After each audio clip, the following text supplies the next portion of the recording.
Hola, buenas noches con todos. ¿Se escucha, señor Urquizo? Sí, Ok. buenas noches. Muy buenas noches con todos. Traigo la salud de la Clínica San Bernardo del Hospital Militar. Esta noche vamos a hacer una sesión de casos clínicos en complicaciones y en fracturas en general. Tenemos la suerte de contar con los conferencistas nacionales, el doctor Aldo Belitz del Hospital Central FAP, el doctor Marco Rebate del Hospital Guillermo Almenara, y el doctor Sandro Rodríguez del Hospital Regional Docente de Trujillo, y mi persona del Hospital Militar Central y de la Clínica San Bernardo. Y como conferencista, invitado y amigo, una persona muy especial en mi vida porque lo conozco más de 15 años, es casi peruano, habla el español bastante bien, ama mucho el Perú y cada vez que nosotros lo llamamos para que nos ayude en algunas charlas, en algunas cosas, en algunos consejos, siempre está presente, es el doctor Peter Cole. Él es un Orthopedic Trauma Director del North Trauma Network, es profesor de la Universidad de Minnesota y presidente del Scalpel at the Cross. Peter, muchas gracias por estar acá en este webinar con nosotros. Y la temática de esto va a ser de la siguiente manera. Va a empezar el doctor Sandro Rodríguez dando una charla. De ahí el doctor Marco Rebata, el doctor Aldo Belit, el que habla, y al final el doctor Peter Cohn.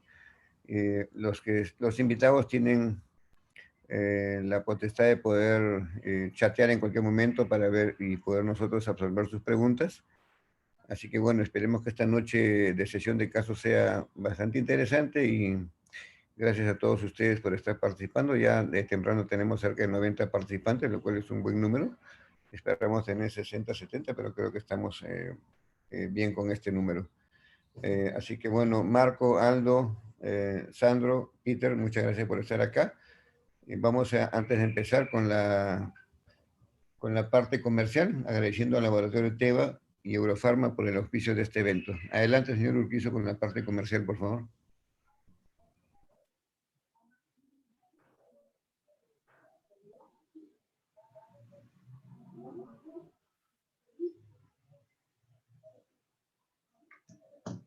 I am Peter Cole, the Chief of Orthopedics at Regions Hospital, one of the most influential level 1 trauma centers anywhere, and a powerhouse of transformational research, education, and ideas in the field of orthotrauma. The energy which spawns from this trauma team, fueled by the University of Minnesota and the Health Partners Health System, has helped to take the clinical care of simple and complex injury to far-reach thresholds which help to define our profession. Our trauma center has been in high throttle mode for interdisciplinary trauma care with growing dedicated vascular, neurosurgical, microvascular, and of course, general and orthopedic surgery. Our teams work in concert to make miracles on a daily basis, saving lives, limbs, and souls for bigger, bolder hope for the patients whom we often meet during the gravest hours of their lives.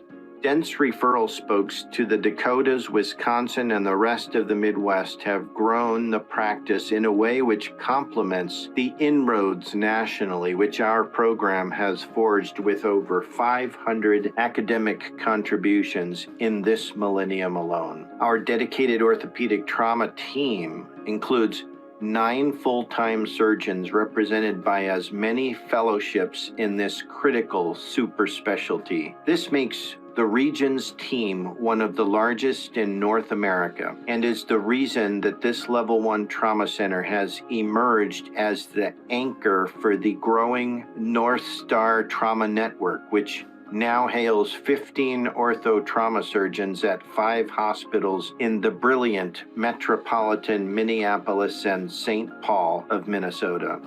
We welcome you to our family, to learn, to treat, to work, to ask, discover, and care together so we can all make the Twin Cities the safest place to break a bone.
En 1972 nació la empresa que dio origen al grupo Eurofarma. Estamos orgullosos de nuestras conquistas, pero miramos hacia el futuro y nos alimentamos de nuevos retos. Somos Eurofarma de hoy y Eurofarma del mañana, desde el sueño hasta la realidad, de Brasil para el mundo. Eurofarma es la primera multinacional farmacéutica brasileña con capital 100% nacional y más de 45 años de existencia, reconocida por la comunidad médica y sociedad por promover el acceso a la salud con tratamientos a precios justos, calidad e innovación.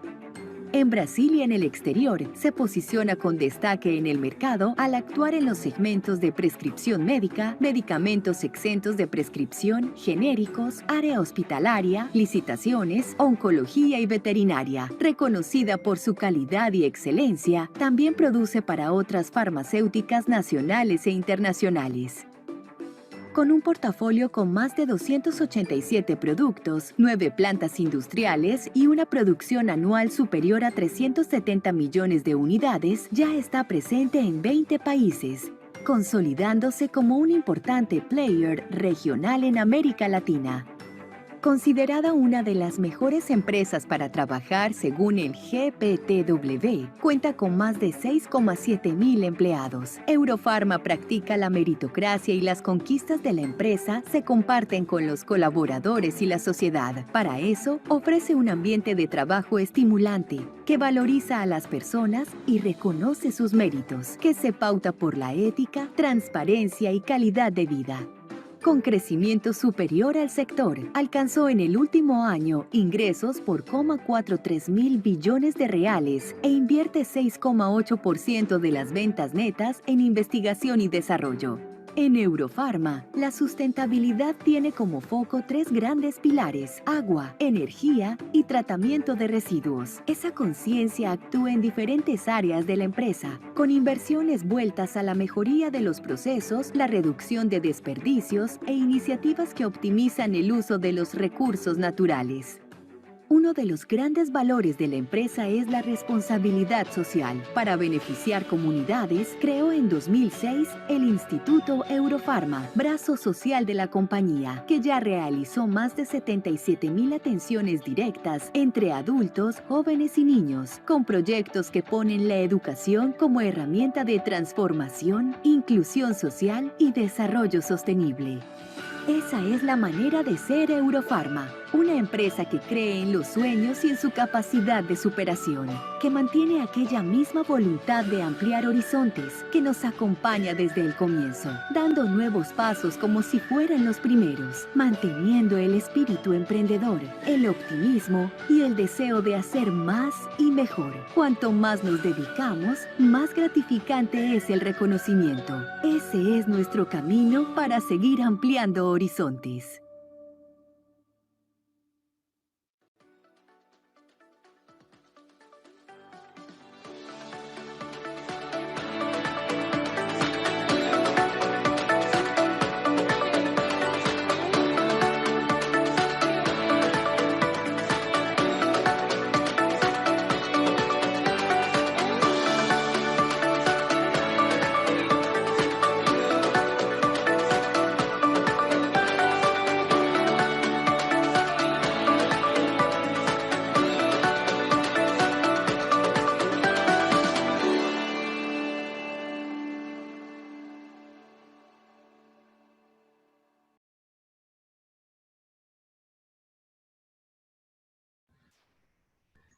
Muy bien. Señor Quiso, ¿me ven? Sí, doctor. Todo, Ok. todo bien. Podemos Muy bien. empezar. Entonces, y ya empezamos exactamente 8:01, empezamos la charla para tener respeto con los participantes. Empezamos con el doctor Sandro Rodríguez. Adelante, Sandro. Buenas noches. Buenas noches, Marcelo. Gracias. Voy a compartir.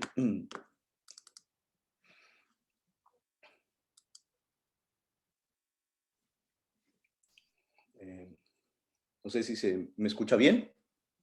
Sí, perfecto. Sí, se escucha bien. Se te ve y se te Ok, escucha perfecto. bien, Sandro. Listo, muchas gracias. Bueno, en primer lugar, un saludo para todos ustedes. Muchas gracias, Marcelo, por la invitación. Es realmente un honor poder participar en esta noche de webinar. Un saludo para todos ustedes desde Trujillo, con mucho cariño, en especial desde el Hospital Regional Docente de Trujillo, que es el hospital donde yo laboro. El objetivo de este caso es revisar algunos conceptos en el manejo de las fracturas acetabulares en pacientes ancianos. Más que un caso complejo y difícil por la situación propia de la fractura, es por la connotación que ésta tiene bajo determinadas circunstancias que le tocó pasar a esta paciente. Entonces, pues, empecemos con presentar esta paciente. Es una mujer de 69 años de edad, ama de casa. Esta señora sufre una caída desde una altura de aproximadamente 2,30 metros. Ella estuvo en el tercer piso de su domicilio y cae al segundo piso. La atención inicial se realiza en emergencia del hospital. Ella acusa un dolor en la cadera izquierda y además también tiene el diagnóstico de un TEC leve, razón por la cual se queda en observación en emergencia durante un día. Esta paciente cabe señalar que no tiene ninguna comorbilidad asociada. En emergencia del hospital le hacen esta radiografía, es el día 22 de septiembre del 2019. La señora, como señalaba, fundamentalmente el dolor estaba localizado en la cadera del lado izquierdo. Y entonces le hacen estas radiografías, porque luego lo otro era un TEC, le hacen una tomografía, la tomografía es normal y a las 24 horas le dan de alta. ¿Correcto?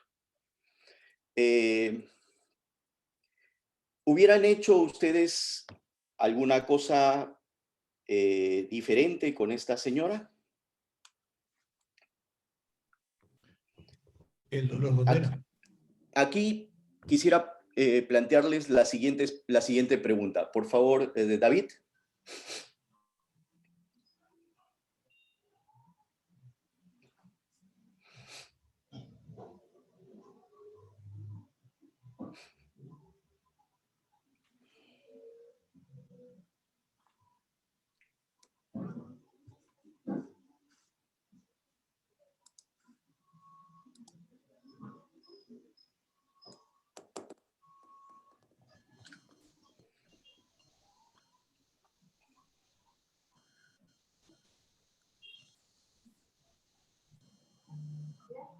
¿Tenemos la respuesta, David?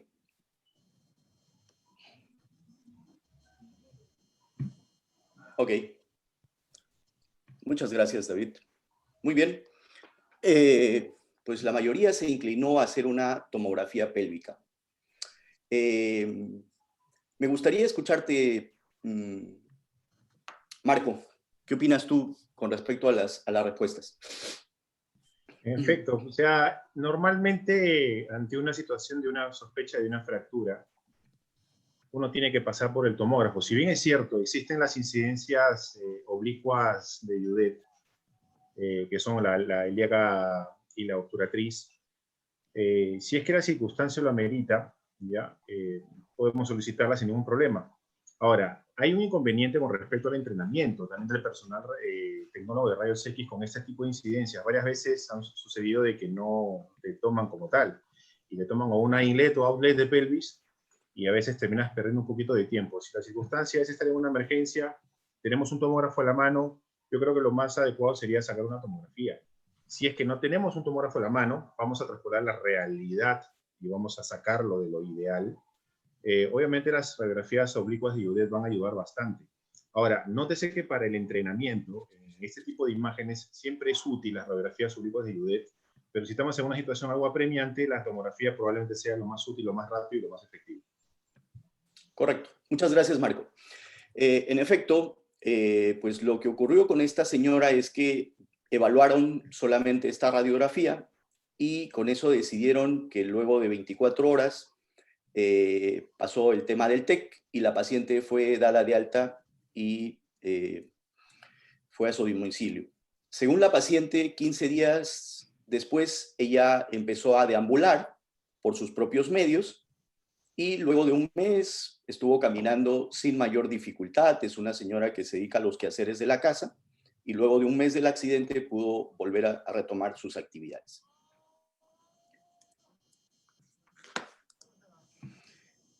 La historia continúa.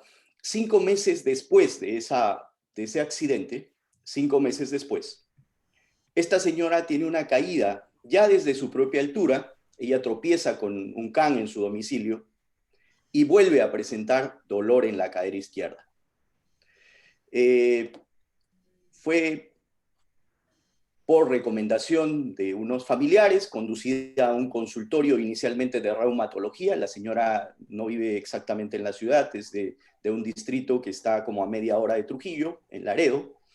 Y entonces va a un consultorio de reumatología y luego lo refieren al consultorio externo de traumatología. Con esta radiografía ya, esta es tomada el 29 de febrero del 2020. Muy próximos ya a ingresar a la cuarentena. Y entonces eso hizo que pues hayan ciertos problemas con esta paciente. En el consultorio se le recomendó hacer una tomografía, pero a los pocos días, como saben ustedes, aquí en el país entramos en cuarentena y entonces la paciente no se hizo esta tomografía sino hasta unos 4 meses después, el 22 de junio. Y esta es la tomografía de esta señora. ¿Correcto? Y entonces, a diferencia de lo observado en la radiografía inicial, pues en esta tomografía sí evidenciamos un gran desplazamiento, ¿no? Y igualmente también en la radiografía ya se ve pues un desplazamiento importante, una fractura acetabular. ¿Correcto? Esta es la tomografía que se le hizo. Estamos ya desde la última caída, 4 meses. Fue evaluada por un médico, le sugirió hacer una cirugía. La señora no tenía los medios, sabemos que los hospitales en nuestra ciudad están complicados, y entonces fue a su domicilio. Obviamente en este momento sí estaba ya en cama, no podía deambular absolutamente nada, y se pasaron varios meses hasta diciembre.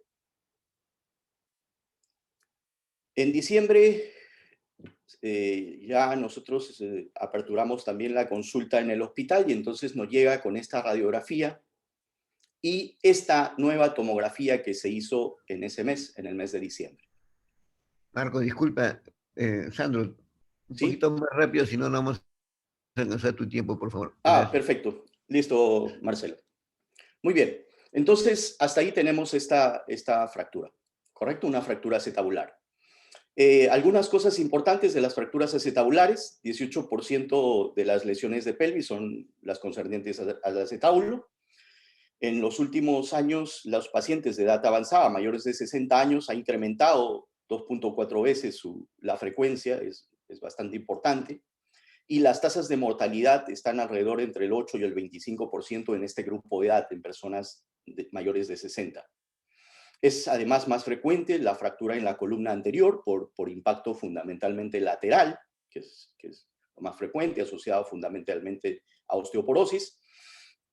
Y las fracturas de la pared posterior suelen ser más conminutas, ¿no? Los mecanismos, la mitad de ellos son caídas desde su propia altura, caídas simples. Algunos algoritmos que nos ayudan fundamentalmente a realizar la clasificación de las fracturas de acetábulo. Muchas veces, obviamente, no contamos con tomografía, pero es importante las incidencias de Judet, las oblicuas, para que nos puedan ayudar en la toma de una decisión. Y la clasificación de Judet, con la cual nosotros vamos a poder planificar el tratamiento, ¿no? La clasificación en este grupo etario, en personas mayores de 60 años, fundamentalmente en la columna anterior. Es bastante frecuente cuando son de las simples, pero en las asociadas es la columna anterior más la hemitransversa posterior y ambas columnas, ¿no? Nosotros nos planteamos algunos algoritmos para el tratamiento, ¿no? En este tipo de fracturas, donde hay que restaurar completamente la articulación y hacer una cobertura adecuada de la cabeza femoral, pues casi el mayor porcentaje de tratamiento es quirúrgico. El tratamiento no quirúrgico está solamente destinado a aquellas personas que no caminan, que tienen una osteopenia muy severa, ¿no? O que fracturas que tienen cierto grado de estabilidad. La osteosíntesis para aquellos pacientes que tienen una función deambulatoria y que son capaces de tolerar los procedimientos quirúrgicos, ya sea la reducción abierta más osteosíntesis o asociada también a una artroplastía parcial, ¿no? Veíamos el manejo conservador, que tiene algunas implicancias, sobre todo el tema de mantenerlos encamados a los pacientes por mucho tiempo, ¿no? Y usualmente por eso es que recomiendan alguna literatura, pues ir hacia el tratamiento quirúrgico, ¿no? Algunas complicaciones que nos generan estas fracturas de acetábulo, básicamente lesiones neurológicas, también asociadas a problemas vasculares, ¿no? Y algunas variables asociadas con artroplastía total de cadera tardía, ¿no? Sobre todo donde hay mayor sensibilidad, es con reducción no anatómica de fracturas, el desarrollo de necrosis avascular, o cuando hay alguna artroplastía de lado contralateral, ¿no? Las tasas de conversión de osteosíntesis hacia artroplastía total de cadera andan alrededor de la tercera parte, ¿no? El aflojamiento de implantes acetabulares cementados, en aproximadamente la mitad de estos implantes se pueden aflojar, y los no cementados dan 90% excelentes y buenos resultados, ¿no? Se recomienda además usar copas con múltiples agujeros, es lo más recomendable, ¿no? Y eso es fundamentalmente lo que nosotros hicimos con esta paciente, ¿no? Le colocamos una prótesis total de cadera con una copa de revisión y multi-agujeros, ¿no? Eso fue lo que decidimos hacer en esta señora. Hace unos días, básicamente un mes después de la cirugía, recordemos que esta señora se pasó casi un año después de su accidente para ser operada, casi un año después la hemos operado, y esas son las condiciones actuales. Para llevar a casa, las fracturas acetabulares en ancianos son un reto para el ortopedista. El tratamiento quirúrgico hay que considerar dos cosas que son fundamentales: la experticia del cirujano y la capacidad que tenemos nosotros en nuestros hospitales para poder desarrollar este tipo de procedimientos quirúrgicos. El tratamiento multidisciplinario, que es muy importante. Los pacientes no quirúrgicos se les recomienda movilizar lo más precoz posible. No se recomienda ni la tracción ni el reposo en camas prolongadas. En pacientes estables, la osteosíntesis, ya sea abierta o percutánea, y en casos de severa osteoartrosis preexistentes o que van a predisponer a un fracaso, pues la artroplastía. Gracias por vuestra atención y no sé si todavía tengo tiempo para poder generar algo de discusión. Tú me dices, Sí, Marcelo. sí, Sandro, muchas gracias. Yo tengo una pregunta a ti, al doctor Rebata y a Peter Cole. Si este paciente tuviera, en vez de 80 años, 30 años con esta fractura, ¿harías lo mismo después de 2 meses por una prótesis o pensarías en hacer osteosíntesis y tratar de salvar esa cadera? Sí, yo hubiese preferido, si me pones un paciente de 30 años, yo preferiría hacer osteosíntesis. Recuerda que, tal como lo hemos mostrado en la radiografía y la tomografía, no se ven signos de necrosis avascular en la cabeza, así que básicamente decidimos esto por la edad de la paciente, ¿no? Pero sí, yo creo que hubiese dado chance en un paciente de 30 años de hacer osteosíntesis. ¿Lo harías tú o buscarías a alguien que lo haga? Porque yo creo que no lo haría, me equiparía. Llamo a Peter Cole. Yo creo que sí. Marco, ¿qué opinas? Si fuese 2 meses de fractura de antigüedad, yo intentaría osteosíntesis. ¿Ah?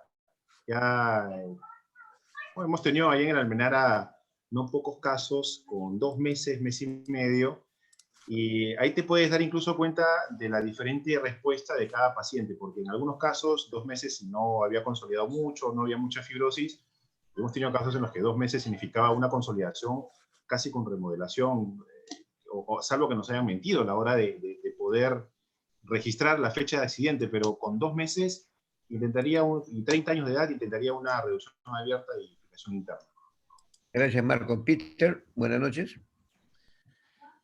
Sí, gracias. Bueno, yo creo que en los casos de ancianos que tienen fractura de acetábulo de columna anterior de los columnas ambios, yo prefiero hacer una fijación interna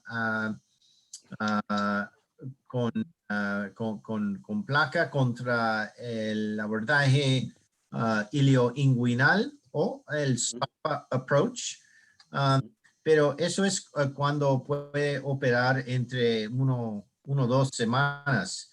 En este caso es un resultado muy bien que ya estaba consolidado después de unos meses y no tiene otra opción. Yo creo que el artroplastia fue muy bueno y un buen resultado, sí. Una Peter, pregunta. la pregunta era si era de 2 meses y tenía 30 años, ¿harías lo mismo una prótesis o harías una osteosíntesis? Bueno, después de 2 meses, Una persona joven. sí, en una paciente joven, yo creo que no puede salvar esta cadera. Entre 3 semanas, posible. 4, casi. 2 meses, no puede. Okay. Mejor hacer una artroplastía o artrodesis. Es una consideración cuando Sí. es muy joven, así, 20, 30 años. Sí, porque la chance que vaya mal es bastante alta, ¿no? Sí. ¿Cuál es el tiempo prudencial o límite que uno debe esperar para, no esperar, mejor dicho, después de cuánto tiempo uno puede intentar una osteosíntesis en este tipo de fracturas? O sea, más de 4 semanas ya no intentas una osteosíntesis. Bueno, depende en el tipo de Para fracturar todo. en el tipo de columna ambios o transversa type. Después de 1 mes no se puede, es imposible. Todo pegado ya, ¿no? Sí, entre 3 semanas probablemente. Pero necesita un abordaje extensile. Ampliado. Y eso es difícil. O se puede hacer abordaje anterior y posterior, los dos, para limpiar la fractura y ganar la reducción. Ok, muchas gracias. Continúa el doctor Marco Rebata. Marco, adelante. Señor Quiso, para que comparta la pantalla, por favor. Ok, muchas gracias, Marcelo, por la invitación. La verdad que siempre es bueno ver a los grandes amigos aquí reunidos a pesar de las circunstancias y esperando que todos se encuentren bien de salud, al igual que sus familias y aquellas personas que, bueno, no han logrado sobrepasar esta dura circunstancia. Bueno, pues siempre nuestras oraciones con ellos y con sus familias. Como le comentaba, muchas gracias.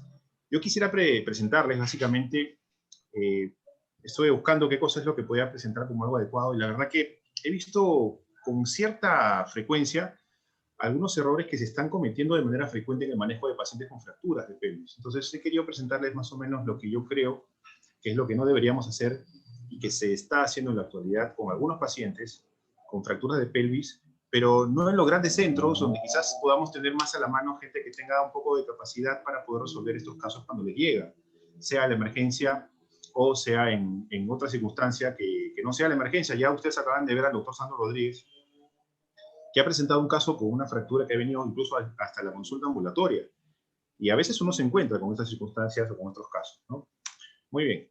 Dos casos prácticos, espero ser lo más breve posible, de lo que debemos evitar en el manejo de fracturas de pelvis. Aquí está Marcelo ayudándome. La verdad que Marcelo siempre es mi colaborador. Muchas gracias, Marcelo, por poder ser mi compañero de cirugías. Este es un caso que nos llevó, ¿ok? Vamos a hacer un caso como lo pudimos resolver, ¿correcto? Es un varón de 54 años de edad que cae de un puente, ¿ok? Vemos esta radiografía, que es una radiografía en outlet. Podemos ver, apreciar claramente lo que es un sacro displásico, ¿no? Con prominencias familiares bastante grandes de la primera sacra. Esta es la radiografía de inlet. Podemos ver que aquí tiene una disrupción de la sínfisis del pubis. En el resto del anillo pélvico no logramos encontrar nada, salvo hasta el alerón del sacro, del lado derecho, que parece que tiene una imagen ahí un poco rara. Y esta es la radiografía en AP. Esta radiografía, 95% de las veces nos da el diagnóstico, y aquí podemos ver una lesión, digamos, del libro abierto, como se conoce, y en la tomografía podemos ver la lesión del sacro, que en efecto era importante. Al punto adicional, el paciente tenía síntomas de lesión de plexo lumbosacro, pero de tipo sensitivo, más que todo motor, sin síndrome de caudetina. Aquí vemos la tomografía con más detalle, tenía una fractura del alerón sacro del lado derecho, ¿ok? Aquí vemos que era básicamente en el primer orificio foraminal no lo toma, pero en el resto de orificios sí logra haber contacto con el orificio foraminal y por lo tanto podría explicar los síntomas neurológicos del paciente. Muy bien, aquí vemos justo la fractura a nivel de la primera vértebra sacra, que era displásica, ¿correcto?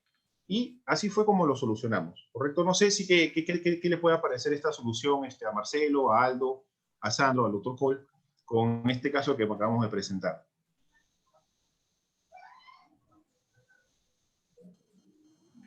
Bueno, la solución me parece correcta. Cerraste la parte anterior y la parte posterior igual con 2 tornillos. Yo creo que lograste una adecuada reducción y una buena osteosíntesis.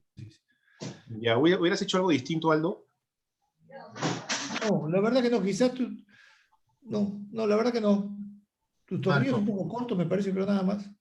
Adelante. Te escucho. Sí, tengo unas preguntas. Quiero saber si tiene una inlet and outlet radiografía, y también ¿dónde empezaste? ¿En el frente o de posterior? Perfecto. Aquí tenemos la radiografía en AP. Esta de acá es la outlet, ¿no? Podemos ver detalle, cómo se respetan las foráminas. Qué pena, no me tomó la inlet, pero bueno, tenía la radiografía inlet, qué pena que no la he podido pegar de manera adecuada. Pero bueno, ¿cómo fue el inicio o cómo empezamos? Nosotros en el hospital tenemos por costumbre de que si es que es una lesión en libro abierto en la cual el arco posterior tiene disrupción parcial, los ligamentos sacroiliacos posteriores están sosteniendo la hemipelvis y evitan que se ascienda, comenzamos la cirugía por adelante, ya que de esta manera el arco posterior, la cara anterior del arco posterior puede lograrse reducir. Entonces, en este caso, empezamos primero por adelante, le colocamos la placa en la sínfisis del pubis, y después le colocamos los tornillos sacroiliacos de rosca total, ¿no? Porque queríamos evitar una sobrecompresión y, por lo tanto, agravar el cuadro neurológico del paciente. Aquí podemos ver cómo en estos casos, en especial, cuando tenemos sacro displásico, no podemos pasarle el tornillo transilio, transacro, porque obviamente el pedículo no lo permite, y tenemos esa pequeña dificultad. Y el tornillo S2, quisimos pues, ponerlo de manera, digamos, transilio, transacro, pero podíamos ofender un poco la forámina del lado izquierdo, y obviamente lo que no vino, que es con síntomas neurológicos del lado sano, del lado izquierdo, que salga en el postoperatorio con eso, y nos pareció bastante adecuado en este caso, ¿no? Como les decía, primero adelante y después atrás, en este caso en especial. Cuando tenemos ascenso de hemipelvis, procuramos primero ponerle a empezar atrás y después adelante, con algunas excepciones en donde a veces colocamos pinzas de reducción en el arco anterior y después seguimos trabajando en el arco posterior para volver luego a hacer fijación definitiva del lado anterior. Así como más o menos solemos hacer en el hospital. Uno de los problemas que a veces puede existir en estas circunstancias es no respetar los corredores de seguridad, y que a eso traía este caso, ¿no? No sé si tienen alguna otra pregunta para continuar. Ok. Yo también, yo prefiero empezar anterior también. Creo que es una buena idea cuando es un subluxación contra el sínfisis, así, porque se puede obtener una reducción anatómica adelante en el frente, y eso va a reducir posterior muy bien para que puede poner los tornillos en el posterior. Yo creo que cuando usas tornillos de compresión versus tornillos así de neutralización con todos los threads. Full thread, claro, rosca total. Y justo también hay una pregunta de Juan Carlos Álvarez, que hace la pregunta, rosca total, pregunta. En efecto, si tenemos una fractura que ha agarrado las foráminas y que además está con síntomas neurológicos, es muy probable de que a la hora de hacerle compresión a esa fractura estemos lastimando más las raíces nerviosas, o en caso que el paciente haya llegado sin síntomas neurológicos, hacerle que aparezcan estos mismos. Por eso es que cuando hay fracturas que afectan las foráminas, lo correcto es no hacer compresión, y es por eso que están viendo ustedes tornillos de rosca total que son más que todo posicionales, no de compresión. Cuando tenemos una fractura del sacro que está fuera de las foráminas, es lateral a las foráminas, y logramos una reducción anatómica, lo más recomendado es obviamente darle una estabilidad absoluta y darle la compresión que corresponde, al igual que las luxaciones sacroiliacas puras. Cuando hay luxofracturas, un poquito que entramos en el límite, porque a veces la zona donde uno ajusta la cortical lateral del ilíaco puede estar comprometida o involucrada dentro de la fractura, y ahí hace cambiar completamente nuestro plan, ¿no? Es en ese caso donde, digamos, solemos utilizar tornillos de rosca total y rosca parcial. Eso. Ahora, el doctor Celso nos pregunta sobre cómo manejamos el postoperatorio. Yo le respondo claramente que es como cualquier otra fractura de hueso esponjoso. Le diferimos la carga hasta más o menos la tercera semana, y en casos donde colocamos tornillos transilio transacros, le hacemos prácticamente una carga casi total a las 2 semanas, pero siempre con muletas. Esa es la asistencia. Muy bien, continuando. Para que quede claro el siguiente caso, es saber respetar los corredores de seguridad. Ustedes pueden ver que tenemos acá un sacro displásico, que el S1 está prácticamente por delante de la línea que puede unir ambos ilíacos. Entonces, aquí podemos ver cómo este tornillo que está por debajo es el tornillo a la S2 y está en posición adecuada, no se va para adelante, no está violando ninguna raíz, ni tampoco forámina, ni tampoco para atrás, y el tornillo de S1 que se está dirigiendo en esa posición correspondiente.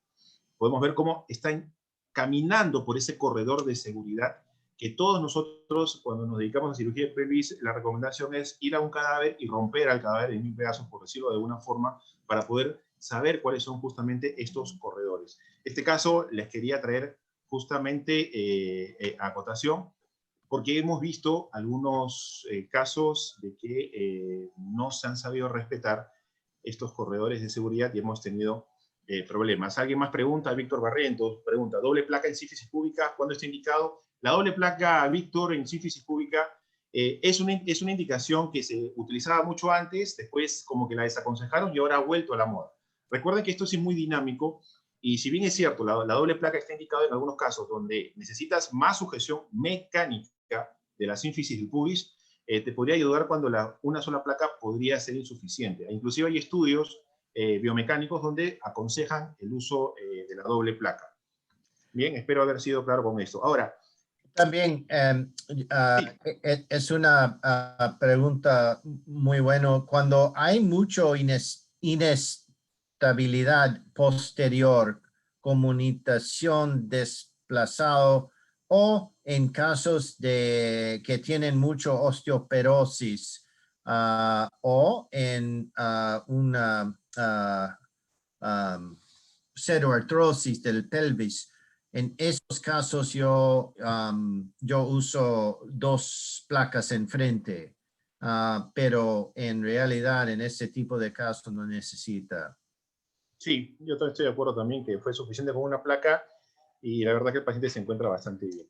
Entonces, el mensaje que yo quería trasladarles con respecto a este caso sobre lo que no debemos hacer con las fracturas de pelvis es que cuando uno hace cirugía percutánea o mínimamente invasiva o hace una mezcla de ambos, tenemos que entender muy bien cuáles son nuestros corredores de seguridad.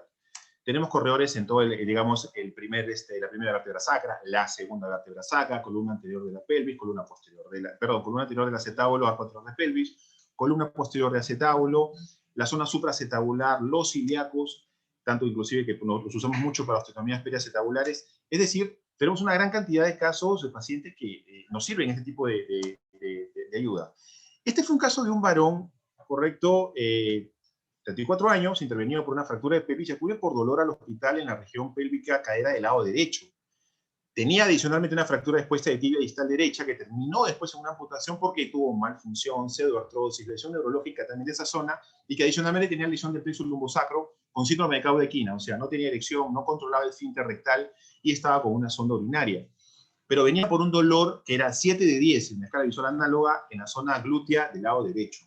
Entonces, lo que me llamó la atención, aparte de la deformidad evidente, obviamente uno no puede ponerse aquí de juez que lo hizo bien, que lo hizo mal, porque la verdad eso no ayuda ni al paciente ni tampoco a nosotros, simplemente es tratar de resolverlo. Lo que me llamó la atención fue la orientación de los tornillos, porque podía ver incluso hasta el hexágono del tornillo. Y me parecía como que estaba mirando o muy atrás o muy adelante.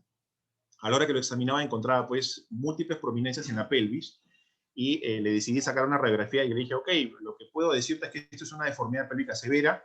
Si tienes dolor, está indicada una osteotomía para poder nivelar la pelvis y porque además tiene un acortamiento como de 4 centímetros. Entonces yo dije, ok, para poder sacar un tornillo de esta naturaleza, primero vamos a pasar a sacar una tomografía, y en la tomografía con contraste me encontré con esto. Tenía un stop a nivel de las arterias ilíacas y yo dije, aquí ya la cosa se pone delicada. ¿Cómo no va a haber sabido respetar los corredores de seguridad de una fractura mal reducida nos puede llevar a esto? Y cuando le hicieron la reconstrucción, en efecto, tenía un stop. Y esto podía ser porque estaba el tornillo arrimando la estructura vascular o porque la había perforado y se había como que pseudo remodelado. No sabíamos. Le hicimos la consulta a los vasculares y me dijo, cualquier cosa que esté sucediendo ahí, tú sacas ese tornillo y todo se va a arruinar. Entonces yo conversé mucho con el paciente y le dije, ok, vamos a tratarte el dolor, ¿correcto? Y de ahí vemos qué pasa con la diferencia y con la dismetría. Este paciente, como fue amputación por esa extremidad que quedó mal, a la hora que le colocan la prótesis, logró como que nivelar ese problema que tenía. Y a la hora que se le trató el dolor con métodos no invasivos, manejo del dolor, desinfiltraciones, risotomías, etc., también logró mejorar su dolor. Y la decisión fue no tocarlo. Este problema, a la hora de sacar ese tornillo de manera muy inofensiva, nos pudo causar un gran problema y miren dónde está ubicada las estructuras.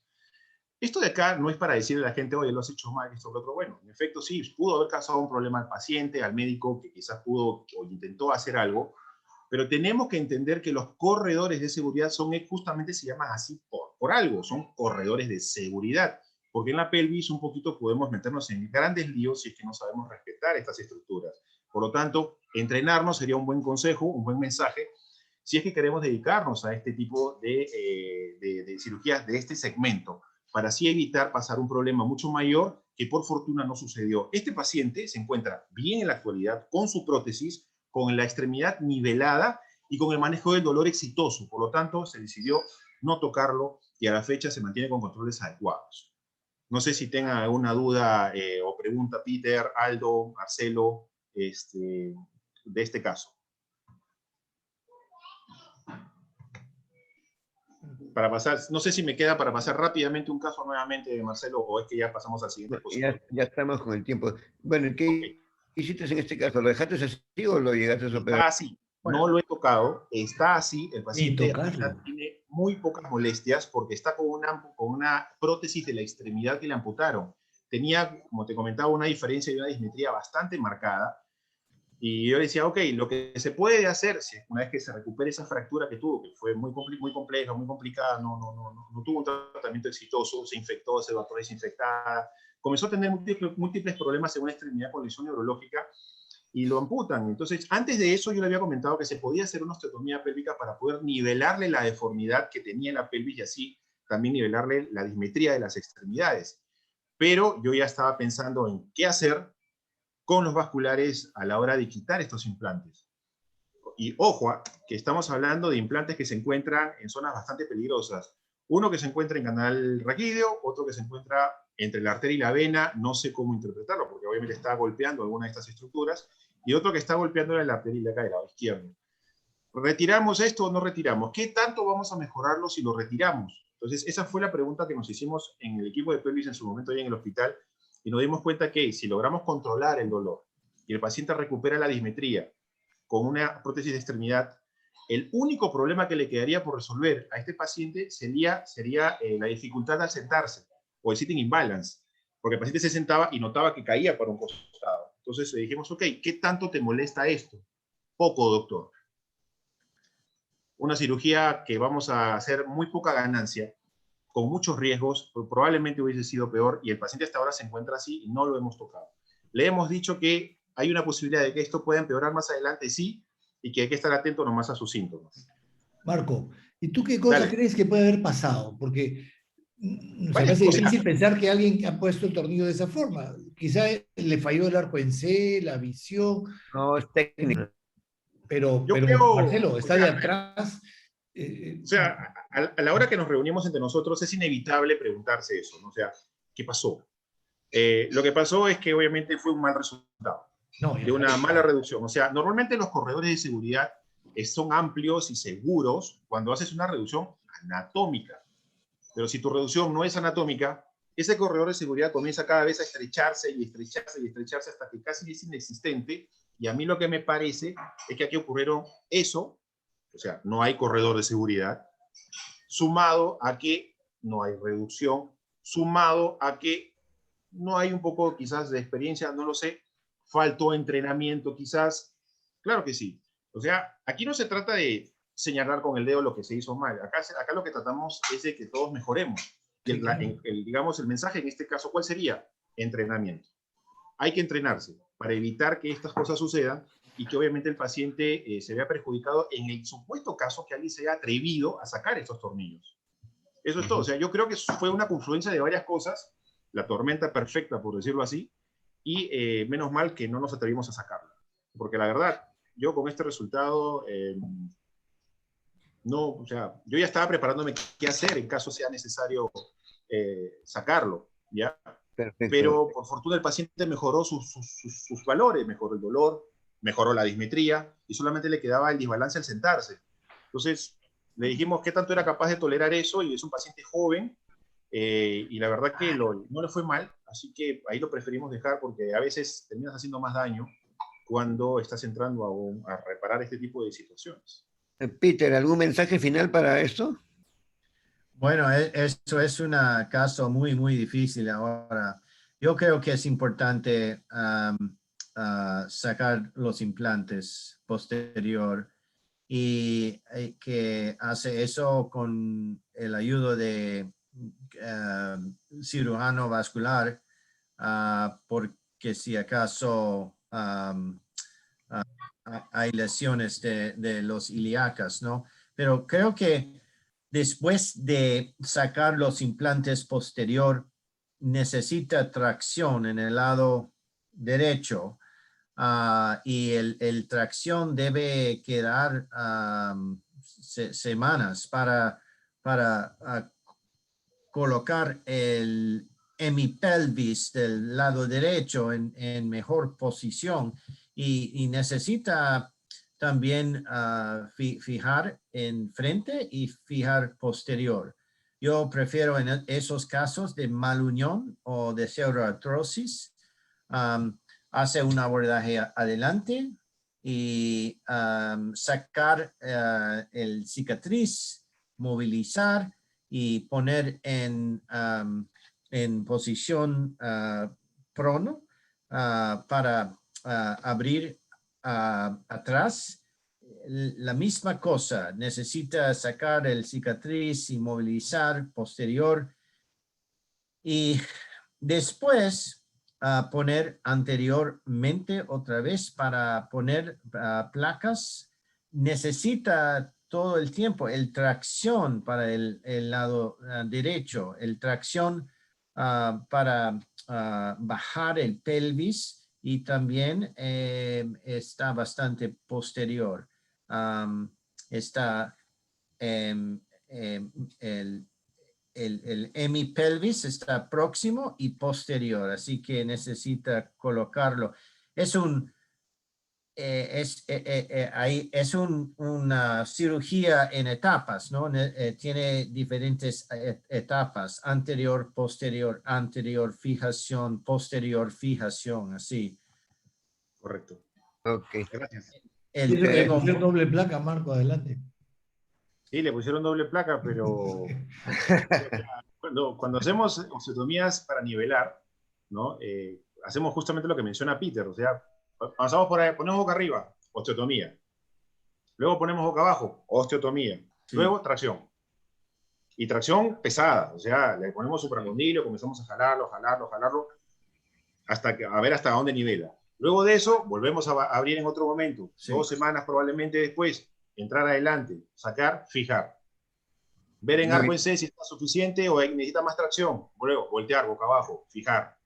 O sea, las osteotomías pélvicas son cirugías en las cuales les avisamos que son complicaciones, son altamente complicadas y que el paciente sangraba mucho. Entonces, pensábamos hacer eso, pero cuando vimos ese stop vascular, que justo el doctor Manuel Vera pregunta, ¿no? Si es stop vascular o es interposición metálica, le comentamos, es un stop vascular, que parece que ha tenido irrigación por colaterales.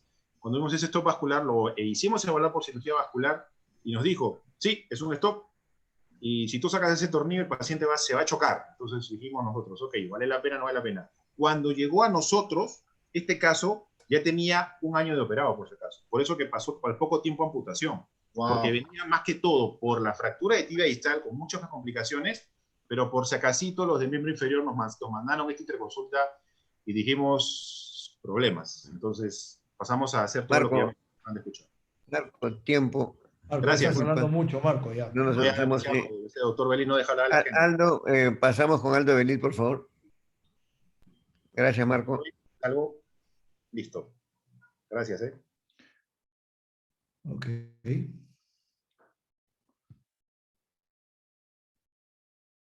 ¿Listo? Ok, bueno. Nuevamente, gracias por la invitación. Yo me voy a alejar un poco de la pelvis porque está bien fea, esas cosas matan, así que vámonos un poquito más lejos. Vamos al fémur y con la rodilla. Escandaloso tenía que ser el... Muy bien, bueno, vamos directo al grano por cuestiones de tiempo. Ese es un paciente varón de 64 años que tuvo un accidente de tránsito en la carretera en octubre del 2019, sin antecedentes previos, y tuvo, producto de ese accidente, una fractura de la parrilla costal izquierda, con un tórax inestable, una fractura de fémur derecho y una fractura de tibia y peroné derechos. Entonces, lo atendieron en la carretera y llegó así con esas férulas, le tomaron las radiografías.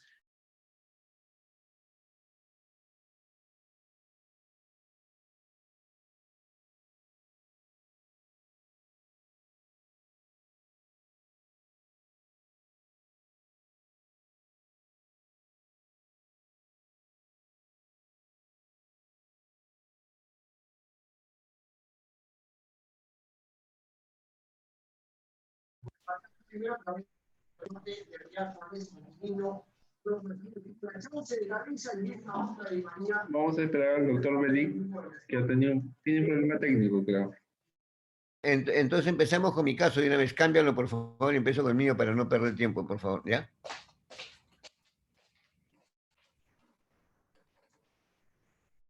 ¿Cómo entró el mío?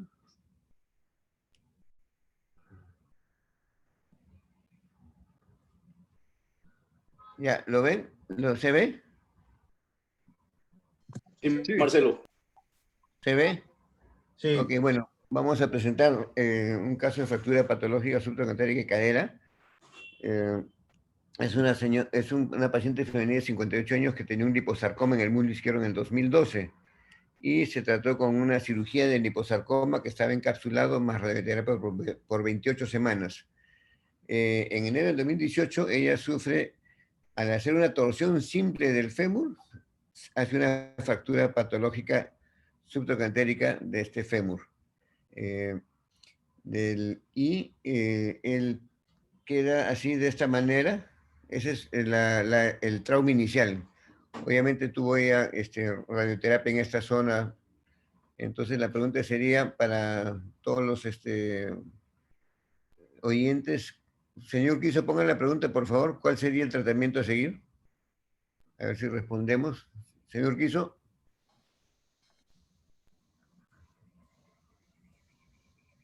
Clavo de fémur proximal, placa angular 95, placa angular 135, fijación externa, prótesis total de cadera. Muy rápido, por favor. Quiero hacer biopsia.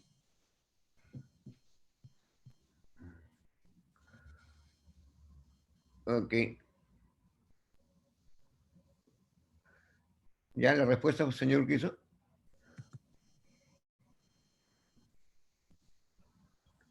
Clavo de fémur proximal. Ok. Muy bien. Bueno, casi todos se van por el clavo de fémur proximal, que creo que es una realidad que de repente yo también hubiera tomado en ese momento. Peter, ¿ibas a decir algo? Bueno, yo quería hacer un biopsia antes. Si es una lesión. Metástasis.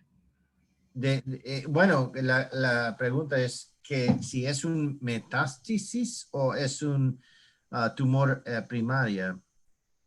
Sí, no tenemos la tomografía, pero no fue metástasis, fue solamente una fractura patológica. Entonces lo operaron en otro lado y hicieron esto.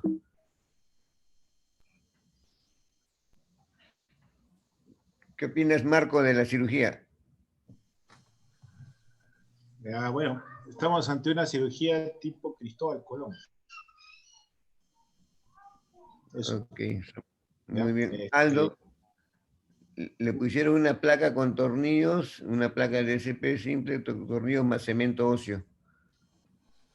Y ahora, señor Urquizo, la siguiente pregunta, por favor. ¿Cuál sería su tratamiento?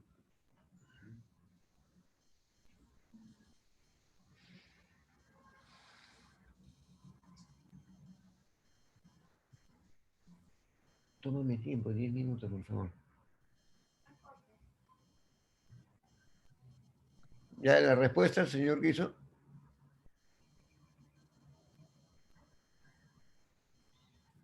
Retiro de material, cemento marráfico con clavo fémur proximal. Ok, perfecto, muy bien.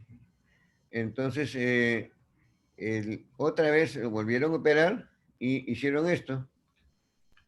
Le pusieron una placa angulada, más cemento quirúrgico otra vez, en el tiempo, a los 2 meses, la placa se rompió. Le pusieron una placa angulada de 95 y se rompió la placa.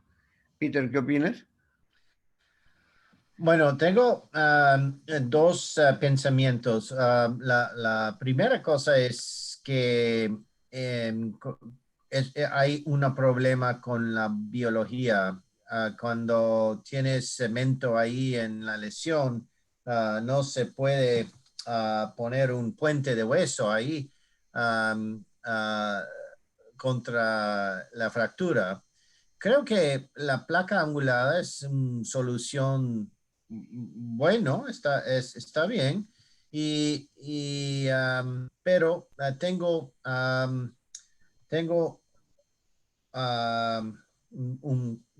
un poco de yo todavía quiero saber qué tipo de tumor es. ¿Es un metástasis o es un tumor o es una cosa de osteoporosis o Fue osteoporosis porque en la biopsia no salió negativa. Es lo que la señora me cuenta porque no tuve nunca la biopsia. ok. Bueno, cuando hay cemento entre ahí, no se puede reunir y la placa va a romper así. Aldo, ¿qué opinas? Aldo. Aldo me acaba de llamar, está ahorita reconectándose, ha tenido un inconveniente con la Ah, ya. computadora. ¿Verdad? Sandro, ¿qué opinas, Sandro? Hola Marcelo, sí, yo también soy de la misma opinión.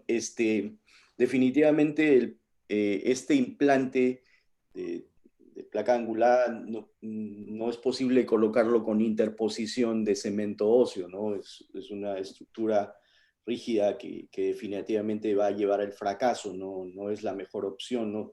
No sé por qué pusieron cemento óseo, había un defecto muy grande en esa zona que trataron de sustituir con el cemento, pero definitivamente eso no es la opción adecuada.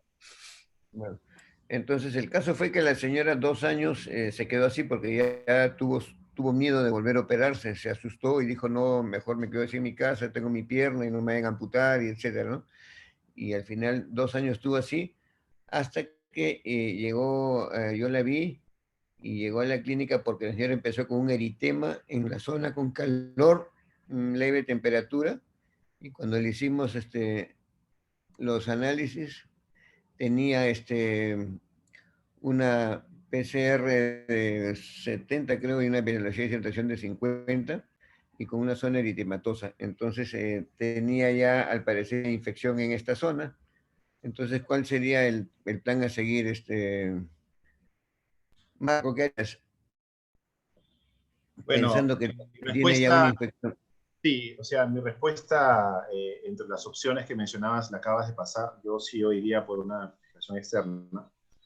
¿Ya? En estos casos donde la fijación interna ha tenido fracasos reiterativos, retirar el cemento es una opción, ponerle fijación externa yo creo que ¿Qué está ayudaría, poniendo? Salió mal. pero ojo que estamos ante un caso donde la sospecha es tumoral, así que también sería importante saber qué cosa salió de esa No, muestra la biopsia salió negativa para ya, metástasis. Sí, eso ya para lo cualquier dijimos. tipo de lesión neoformativa.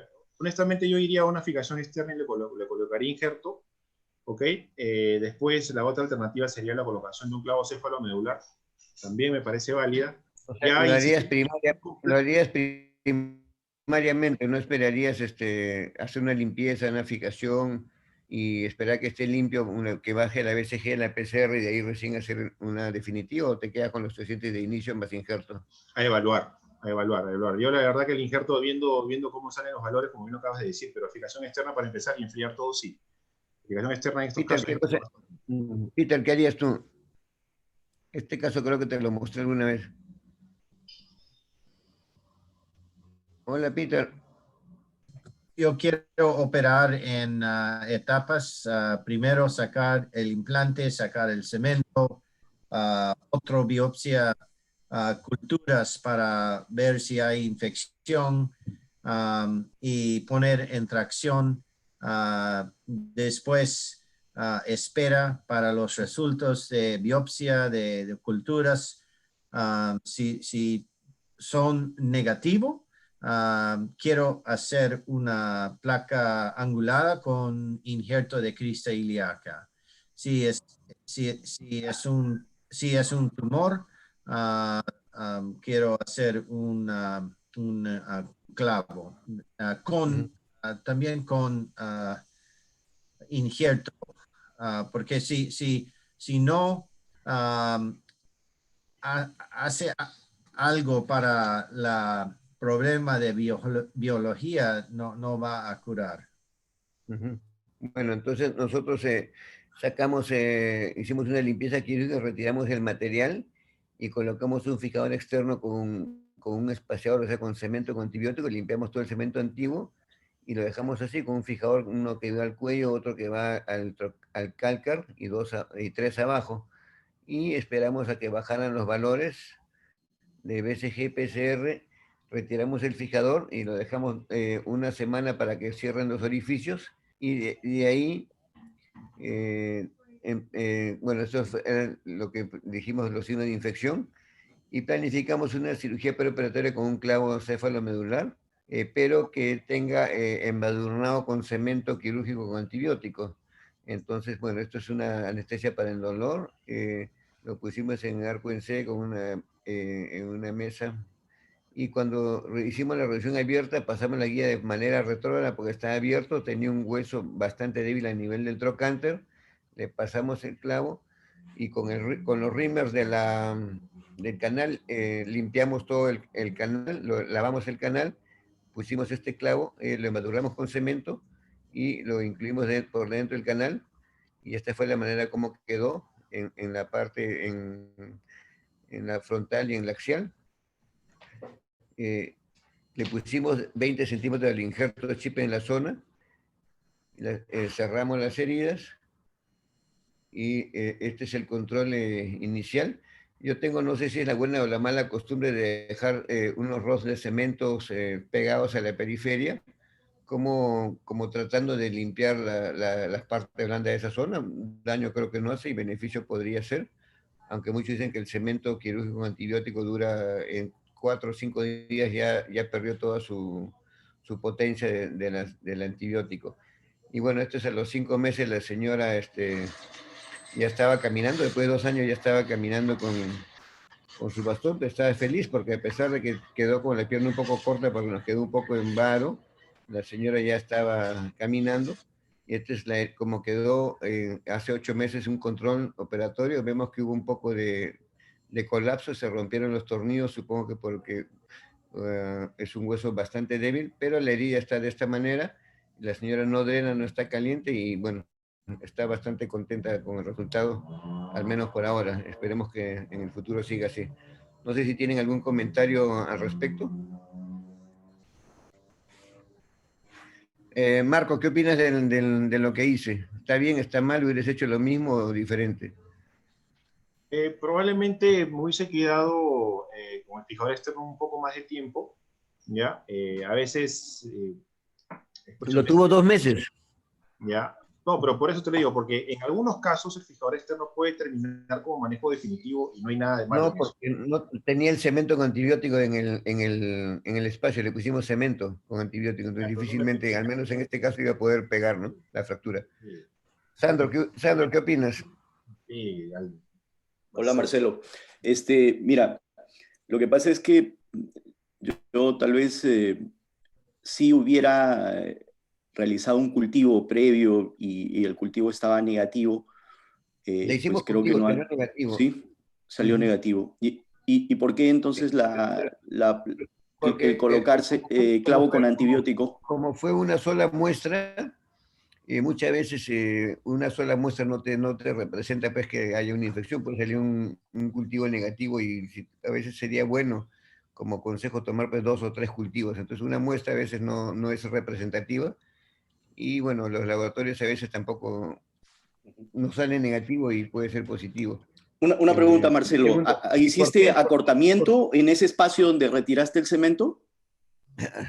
La verdad que no lo sé, traté de juntar todo bien pegado, sí se acortó. Porque no colocaste injerto, ¿no? No, sí, puse injerto para la pierna, sí quedó 3 centímetros más corto, eso es cierto. O sea, sí acortamos un poco la pierna. Ok. ¿Retiraste el Le puse fijador cemento antibiótico tiempo porque antes? de todas maneras... ¿Perdón? Antes de poner el clavo, ¿el fijador lo retiraste un par de semanas antes? ¿Lo dejaste sin nada? Sí, lo saqué. Quedó, creo, 2 semanas. Generalmente una semana, espero que cierre la herida y recién hago la osteosíntesis final. Okay. Correcto. Peter, ¿qué opinas? Para terminar y empezar con Aldo. Sí, bueno, también es un caso muy difícil. Creo que no es el fin. Gracias. Just the beginning. It's only the beginning, right?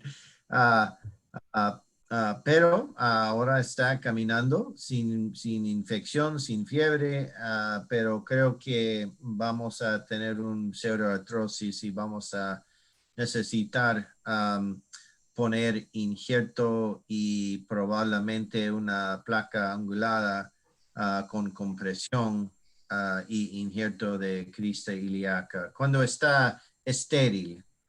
Sí, yo tuve miedo de poner la placa angular, porque yo te consulté este caso y tú me dijiste poner placa angular en 95 con compresión, que alguna vez hice uno más que te mandé y fue bastante bien. Pero en el hueso era tan débil que dije, Sí. la placa angular no va a soportar, dije, y eso me asustó en Sí. querer poner una placa angular. Sí. Bueno, el clavo, Bueno, el clavo está buen colocado. Sí, creo que eso no es el problema, es un problema de biológica. eso es cierto. Muy bien, muchas gracias. Aldo, si ya estás listo, por favor, empieza. Espero que sí, que no se apague la computadora. Bueno, estás Este, seguramente en dónde estarás, pues, para variar. Pasa porque le gusta. deja de compartir para que yo pueda compartir mi pantalla. No, ya te he dicho, ya tienes que dejar el Apple. Sale el Apple. Sí, sí, es lo que me acaban de decir en mi casa. Marcelo, cierra tu pantalla. Señor Urquizo, por favor, no se duerma. Cierra la pantalla. Ya. Ok. Ahora sí. Oh.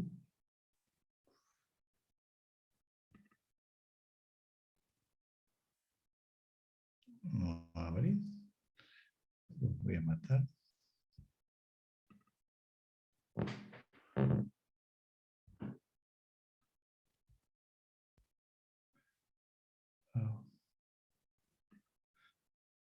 Algo está pasando acá.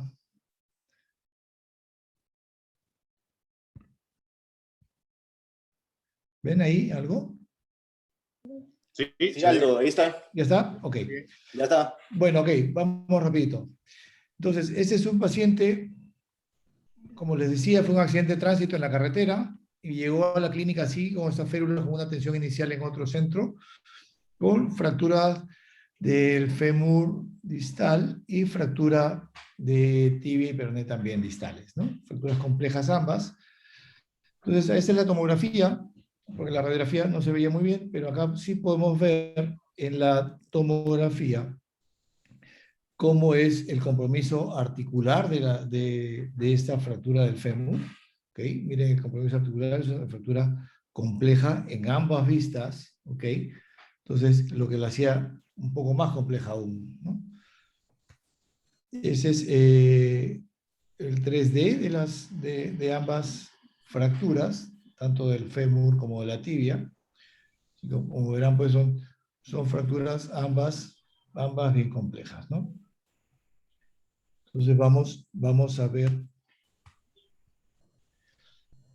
cómo las clasificamos.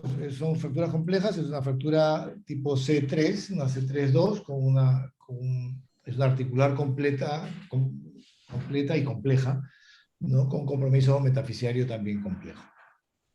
Entonces, tenemos que tener en cuenta, cuando tenemos una fractura del fémur distal, qué fuerzas deformantes están actuando sobre esas fracturas para nosotros poder actuar sobre ellas, ¿no?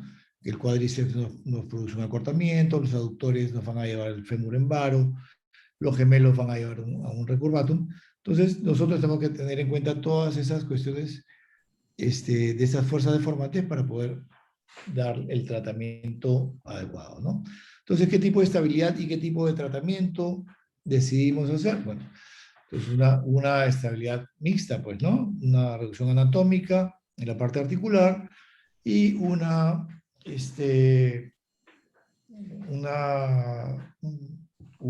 estabilidad relativa en el componente metafisiario y diafisiario, ¿no?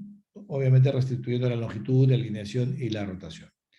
Pues eso fue lo que nos propusimos. Eso fue el resultado inicial.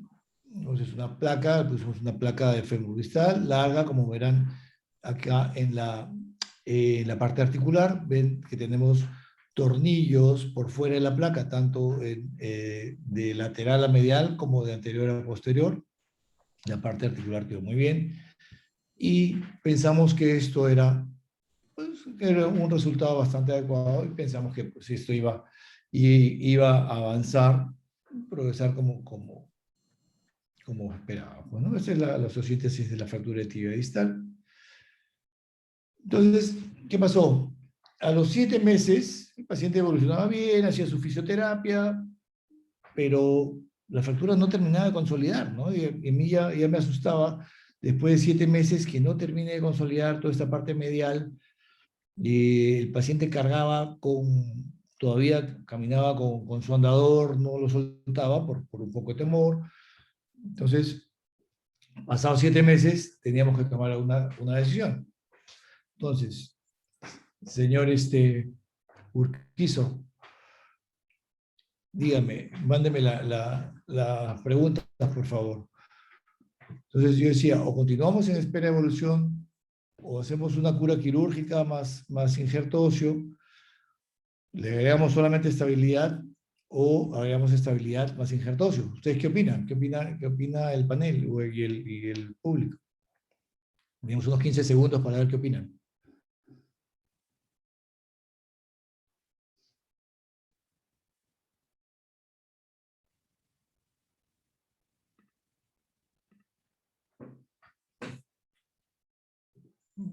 ¿Ya tienes algunas respuestas?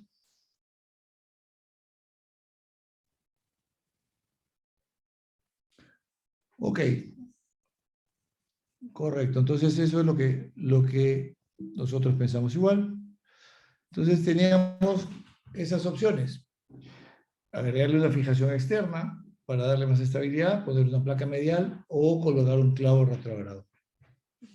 ¿Qué opinan ustedes de esas opciones? Señor Urquizo.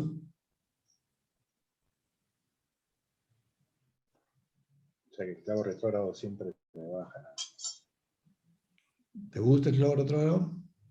Oiga, ¿qué pasa? No, me refiero a El clavo, alternativa. Bien, Marco, bien. De reversa, papi. Está bien, ¿ah? De reversa. ¿Qué dice ese Urquizo?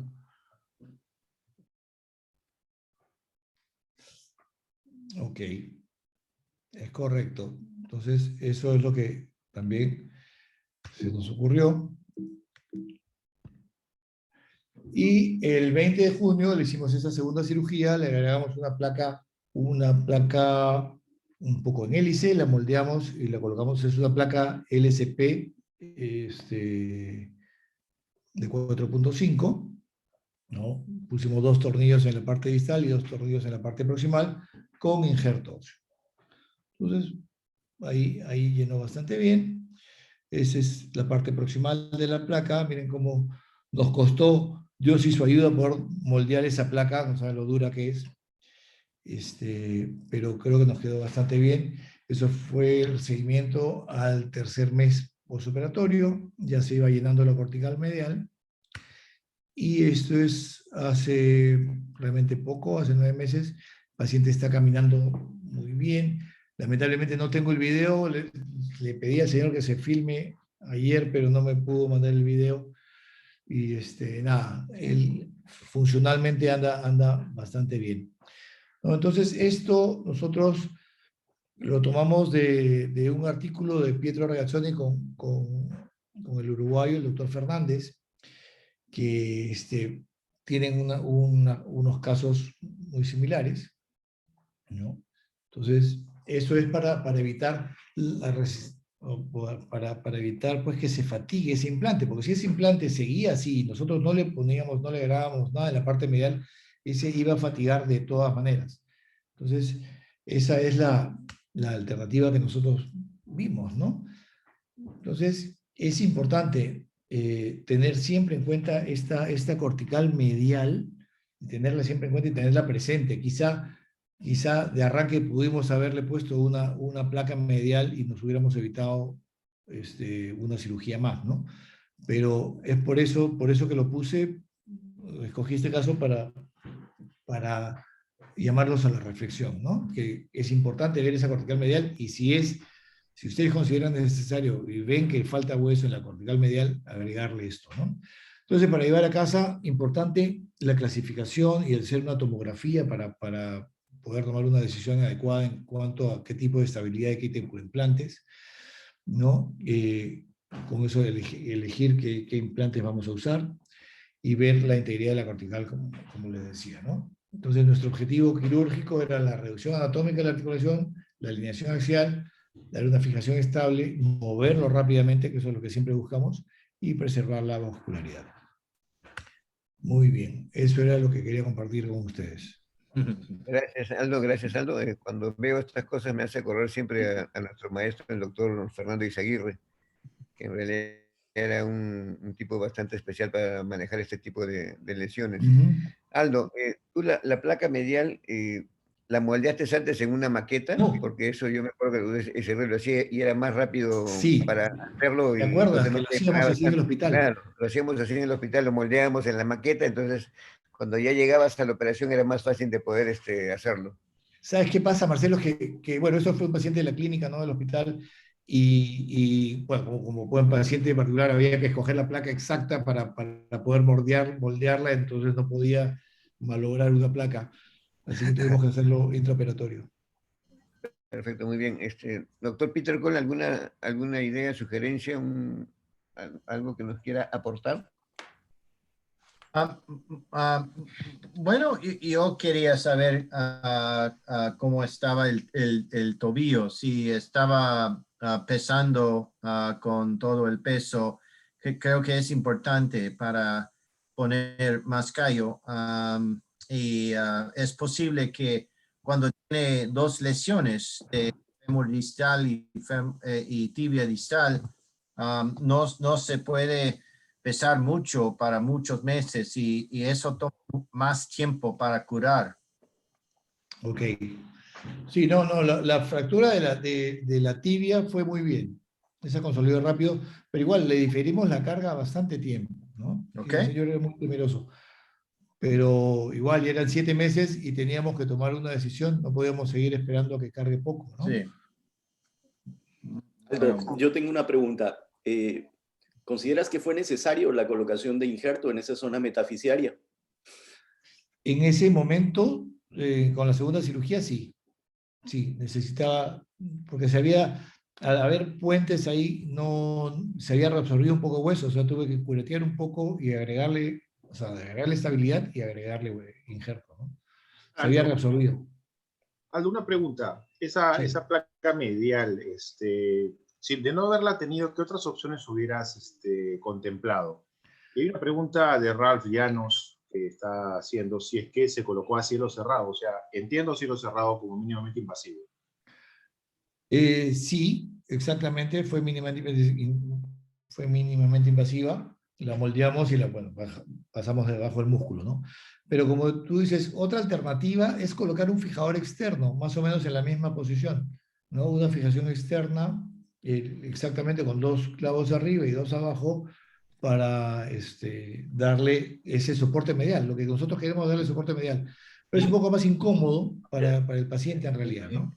¿Cómo puede caminar con un fijador en el centro? Por eso, es incómodo para él, entonces mejor es la opción de la placa, ¿no? Bueno, muy bien, Aldo, muchas gracias. Bueno, y terminamos con la estrella de la noche, el doctor Peter Cole. Adelante, Peter.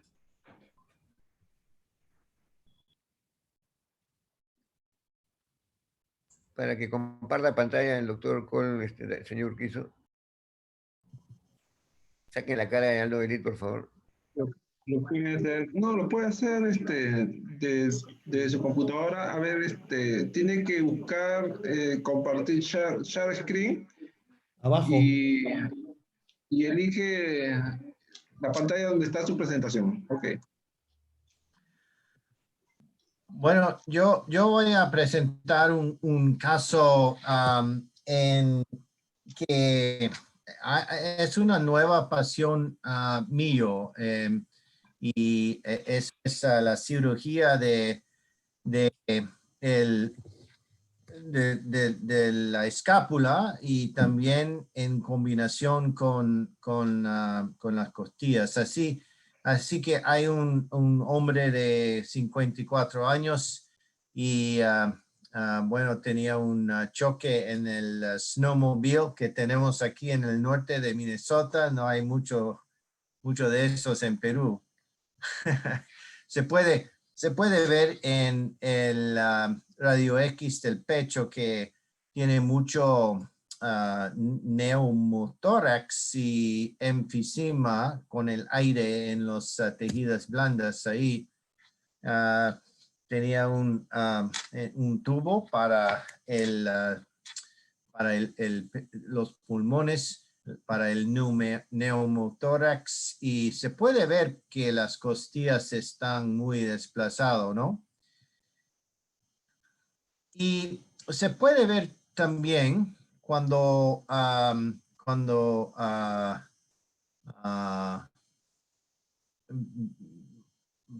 se puede ver en los hombros que hay una fractura aquí de la escápula y de la clavícula en el miembro de la izquierda.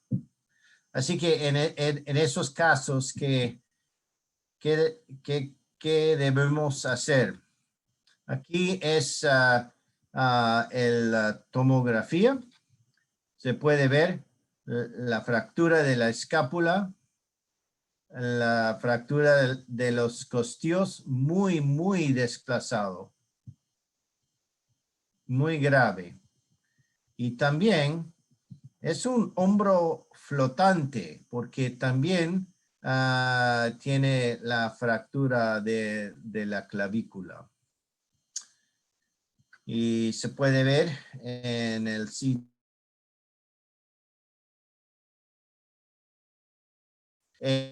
La aérea del pulmón aquí es medio del otro lado. Así que puede ver sin la escápula. Eso no va bien para la paciente. Y es una frontera nuevo para mí. Yo querido mucho hacer la fijación de las costillas. Pero es importante cuando hay lesiones en el lado mismo de las costillas, de la escápula y de la clavícula, necesitamos seguir muy cerca. Así que eso es 4 días después de la operación para las costillas. Se puede ver.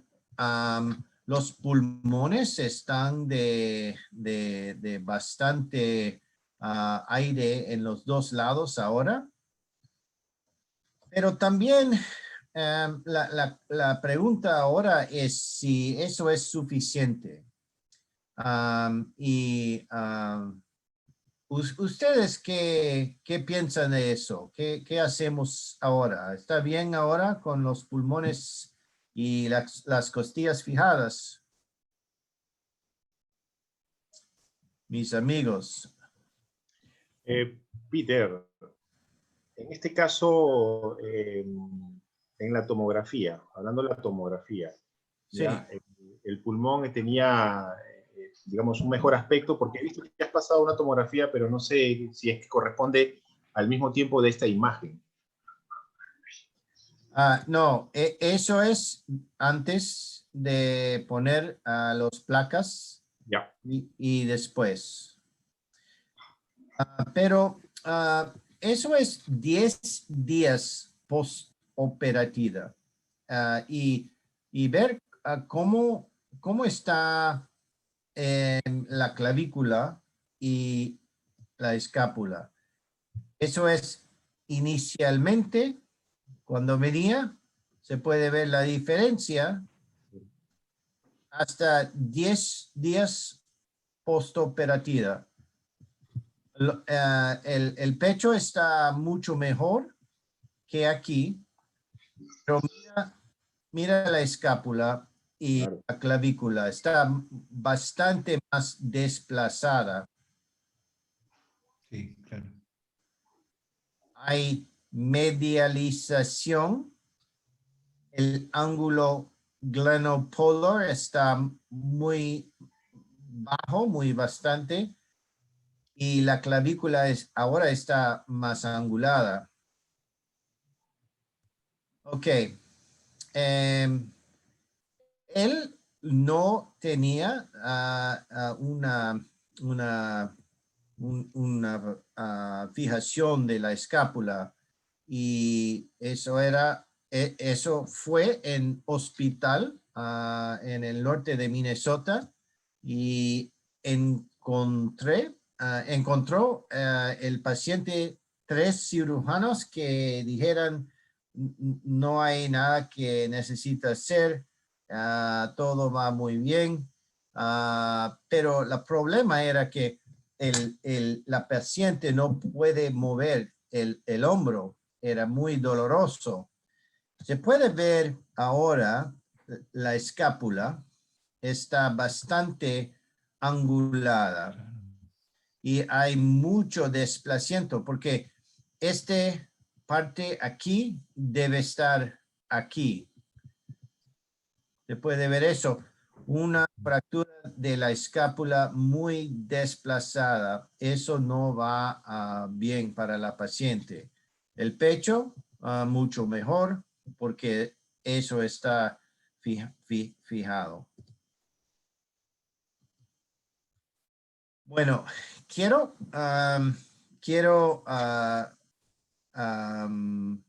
ver que eso se llama medialización de 4 centímetros. Ok, eso al centro, 4 centímetros, es muy desplazado. Y eso se llama el ángulo glenopolar. Cuando es menos de 20, necesita operar. Esos son las indicaciones que yo publiqué bastantes veces. Las indicaciones para operar. Medialización más de 20 milímetros, 2 centímetros. Angulación de más de 45 grados en la vista scapula Y. Y eso es probablemente el más importante, el glenopolar angle, el ángulo glenopolar, cuando es menos de 22 grados.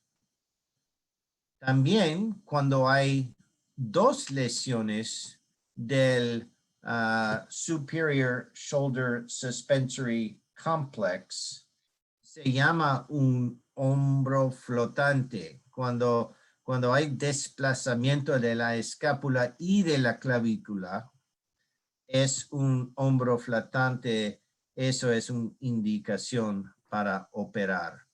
También cuando tiene desplazamiento de la articulación más de 4 milímetros, eso es una indicación porque es una lesión de la articulación. Es importante fijar esos. Así que vamos a regresar a nuestro caso. Tenía un ángulo de glenopolar de 12 grados, muy grave, porque normal es más o menos 40 grados. Medialización de 4 centímetros, muy grave. Ok. Así que yo operé y yo hice una osteotomía con osteotom. Y se puede ver la fractura después de quitar todo el callo y bueno, fue como una osteotomía. Esos chances para mover el parte superior y eso fue un periarticular clamp para colocar mejor. Eso es el ángulo superior de la escápula y el border lateral está bien colocado ahora. En ese caso yo usé, 3 implantes porque necesitaba hacer el osteotomía y llenar este hueco con injerto de crista ilíaca, ¿ok? Y también esos son los implantes de las costillas adelante, anterior de la escápula. Y después de poner el injerto aquí y una drena,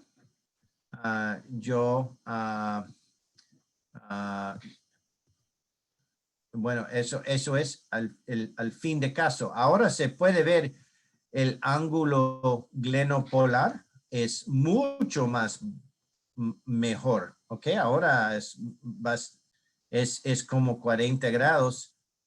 Antes de la operación era como 10 grados. Eso es el hombre. Después.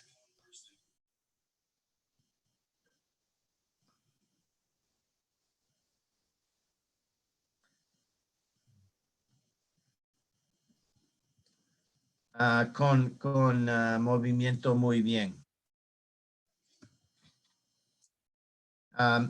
Yo quiero enseñar qué pasa cuando no opera en el pecho y solamente opera en la lesión de la escápula. Se puede ver aquí, es muy desplazado la escápula, desplazado el borde lateral. Después de la fijación es una articulación anatómico, pero mira los costillos. Eso fue más o menos hace 12 años. Yo no estaba fijando las costillas en esta época. Y el paciente tenía bastante dolor. Y mira cómo está. La escápula está bien, pero las costillas es como un hueco, ¿no? Y tenía movimiento muy bien, pero molesta mucho porque la escápula fue adentro, afuera del hueco de pecho. Y así que ahora yo opero en todas las lesiones. Así que eso es al fin, era un hombre de 62 años, tenía fracturas de las costillas, de la escápula, muy desplazado. Se puede ver aquí y aquí. Mira las costillas desplazado, la escápula muy grave. Y en este caso, después de 5 días, yo yo hizo la fijación de las costillas y de la escápula, de la clavícula, y eso es en como 3 meses está con su movimiento casi normal. Así que eso es una frontera muy que tengo mucha pasión y quiero saber si tiene preguntas o opiniones de eso. Peter, ¿qué placa le pones a las costillas? Bueno, es una un placa para las costillas.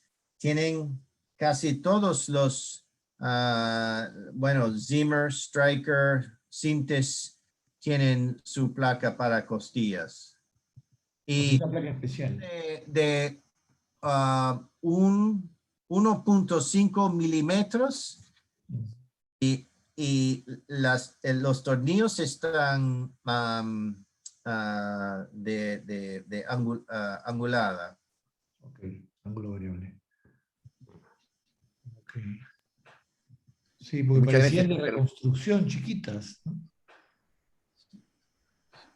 Sí, las costillas tienen una distancia de 10 o 12 milímetros nada más Ok.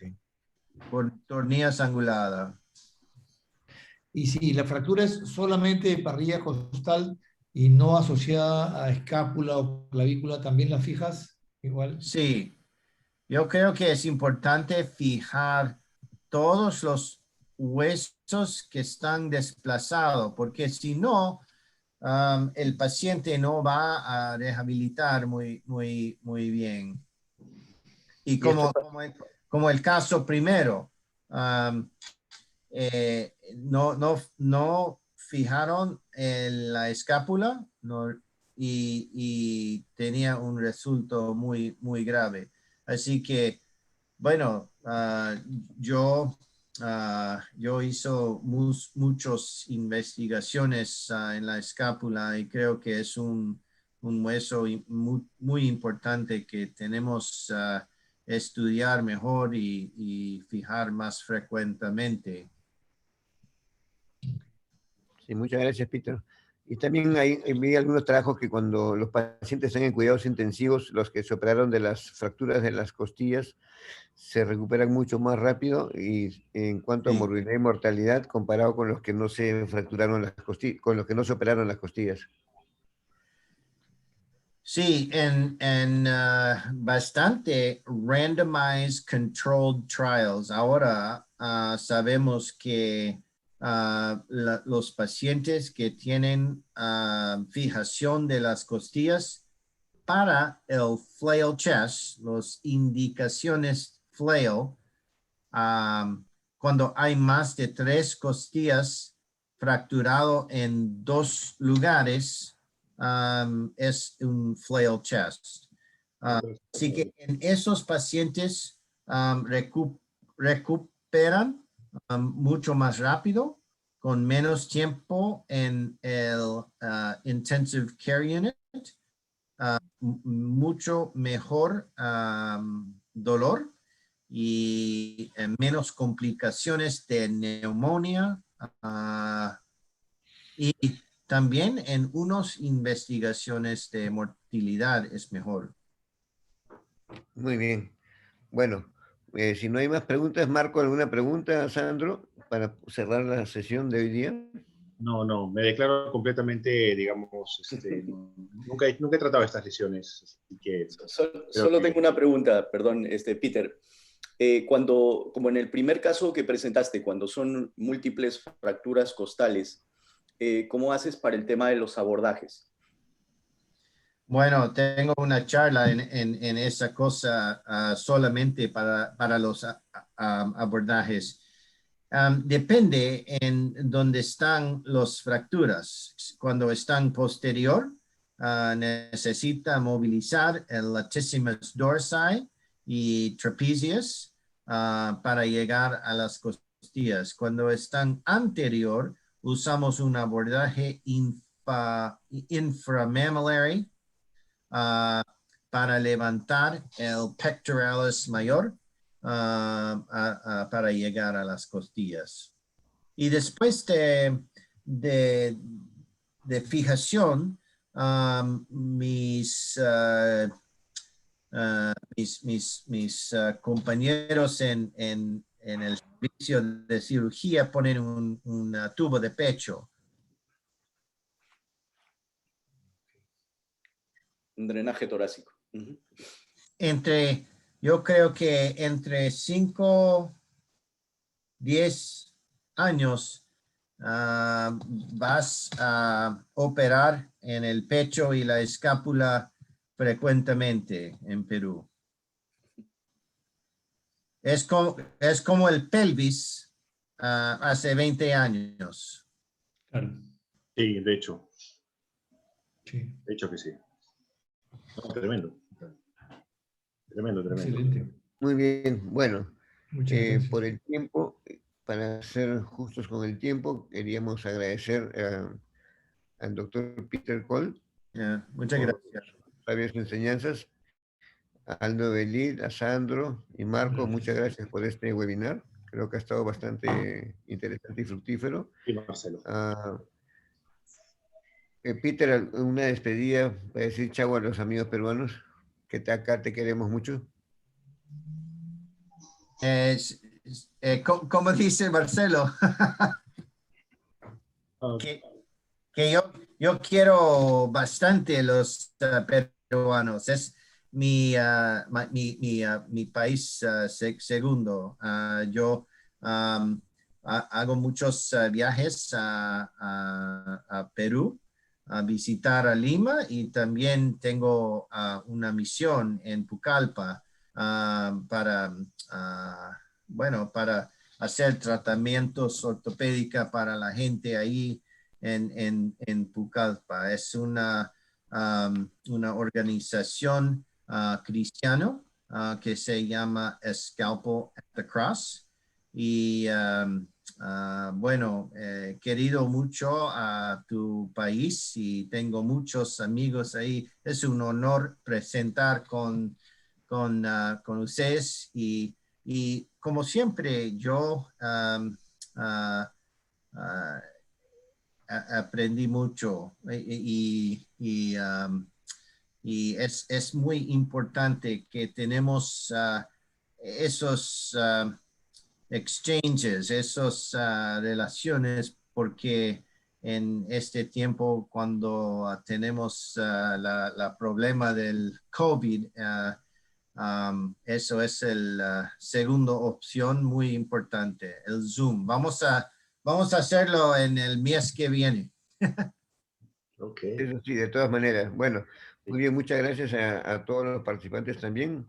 Llegamos a tener 178 participantes, un buen número. Así que Wow. gracias a todos y buenas noches. Hasta luego. Sí. Muchas gracias. Gracias. Chao. Gracias.